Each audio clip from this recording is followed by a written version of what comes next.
It was meant for the taking.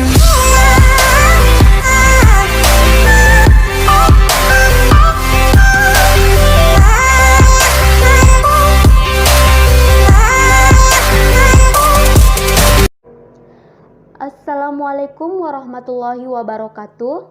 Perkenalkan, nama saya Adrah Sarmi, NIM 1916061, Prodi Tadris Matematika, Fakultas Tarbiyah, Institut Agama Islam Negeri Yayen Parepare.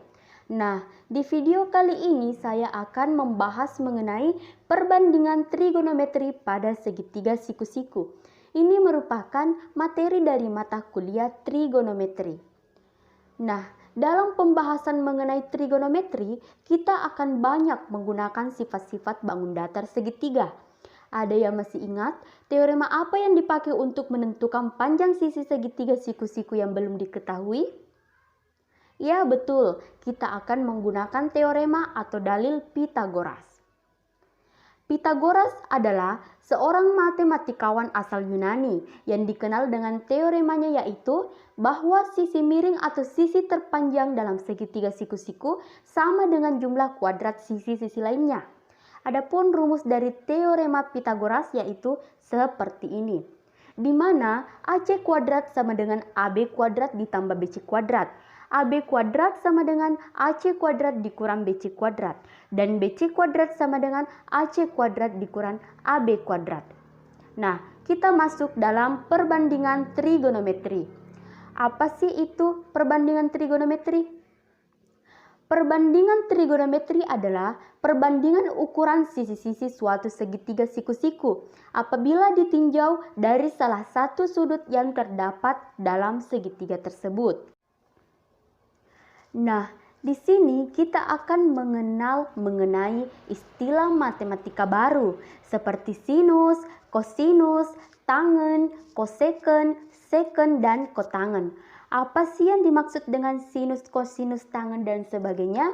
Nah, perhatikan gambar berikut ini. Pada segitiga siku-siku ABC ini, sisi AC merupakan sisi miring sekaligus sisi terpanjang.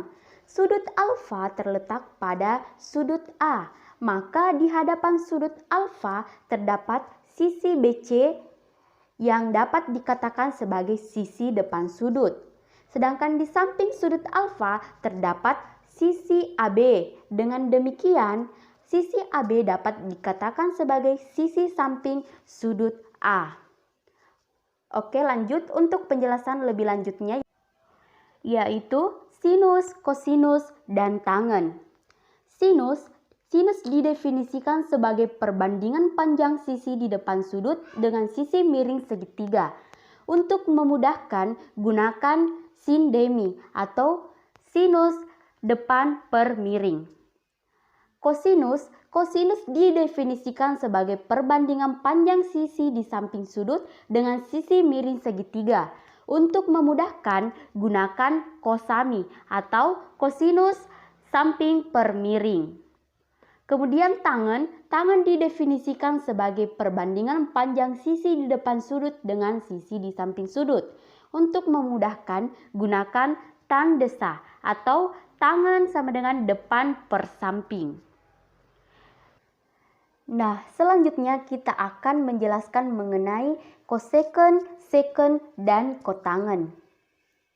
Koseken merupakan kebalikan dari sinus. Koseken didefinisikan sebagai perbandingan panjang sisi miring segitiga dengan sisi di depan sudut. Seken merupakan kebalikan dari kosinus. Seken didefinisikan sebagai perbandingan panjang sisi miring segitiga dengan sisi di samping sudut. Sedangkan kotangen merupakan kebalikan dari tangen. Kotangen didefinisikan sebagai perbandingan panjang sisi samping sudut dengan sisi di depan sudut. Nah, selanjutnya perhatikan gambar berikut ini. Pada gambar sebelumnya sudah kita jelaskan bahwa sin alfa sama dengan sisi depan per sisi miring. Maka sin alfa sama dengan BC per AC. Kosinus alfa sama dengan AB per AC. Tangen alfa sama dengan BC per AB. Cosecant alfa sama dengan AC per BC, secant alfa sama dengan AC per AB, dan kotangen alfa sama dengan AB per BC. Perhatikan gambar berikut ini. Sin alfa sama dengan Y per R. Karena cosecant merupakan kebalikan dari sinus, maka cosecant alfa sama dengan R per Y. Cosinus alfa sama dengan X per R. Dikarenakan secant merupakan kebalikan dari cosinus, maka secant alfa sama dengan R per X. Sedangkan tangen alfa sama dengan Y per X, dan kotangen merupakan kebalikan tangen, maka kotangen alfa sama dengan X per Y. Nah, selanjutnya kita akan membahas mengenai contoh soal, di mana diketahui salah satu sudut segitiga siku-siku ABC adalah alfa jika diketahui sinus alfa sama dengan 5/15 dan panjang siku-siku di hadapan A adalah 15 cm, hitunglah kosinus alfa dengan tangen alfa.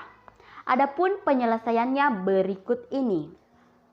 Diketahui sinus alfa sama dengan 5/15. Jika panjang A sama dengan 15, maka berdasarkan rumus sinus alfa sama dengan A per B, maka panjang B sama dengan 45. Kenapa bisa 45? Karena begini, kita kan ketahui sinus alfanya itu adalah 5/15, dan kita ketahui bahwa panjang A itu 15. Jika dikalikan 3, 5 dikali 3 sama dengan 15. Dan 15 dikali 3 sama dengan 45. Sehingga untuk mendapatkan panjang B dapat digunakan rumus segitiga Pitagoras, yaitu C kuadrat sama dengan B kuadrat dikurang A kuadrat. B-nya itu 45 dan A-nya sama dengan 15. Jadi 45 kuadrat dikurang 15 kuadrat. 45 dikali 45 itu 2025. Dan 15 dikali 15 itu 225. Maka 2025 dikurang 225 mendapatkan akar 1800. Maka C sama dengan 30 akar 2. Sehingga untuk mendapatkan kosinus alfa sama dengan C per B sama dengan 30 akar 2 per 45. Maka kosinus alfa adalah 2 akar 2 per 3. Sedangkan tangen alfa sama dengan A per C sama dengan 15 per 30 akar 2. Masing-masing dibagi 15. Maka akan mendapatkan 1 per 2 akar 2. Jadi tangen alfa sama dengan 1 per 4 akar 2. Nah, itulah yang sempat saya jelaskan. Mohon maaf jika banyak kesalahan. Wabillahi taufiq wal hidayah. Wassalamualaikum warahmatullahi wabarakatuh. It was meant for the taking.